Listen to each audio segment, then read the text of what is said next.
মুসলমান বলে কোনো কথা না, সমস্ত মানবতাবাদী মানুষ যারা আছে, যারা মানুষকে ভালোবাসে, আশরাফুল মাখলুকাত হিসেবে যারা মানুষ, তারা আজকে কেউ তারা আজকে যুদ্ধ সমস্ত নিয়ম নীতি লঙ্ঘন করে তারা হিটলারের মতো, তারা আওরঙ্গের মতো, তারা ফিরিঙ্গির মতো, মারাঠার মতো, বন্দীদের মতো করে আজকে মানবতার উপরে ফিলিস্তিনের শিশু কিশোর নয়শতের মতো বোমা হামলা করে রাফা শহরকে, গাজা শহরকে তারা বিচ্ছিন্ন করে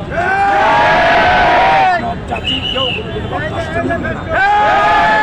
আজকে সমস্ত মুসলিম দেশেরাও আজকে প্রতিবাদ করছে, যারা প্রতিবাদ করছে তাদেরকে ধন্যবাদ জানাই। দেখতে পাচ্ছেন যে ইসরায়েলের যে অপারেশন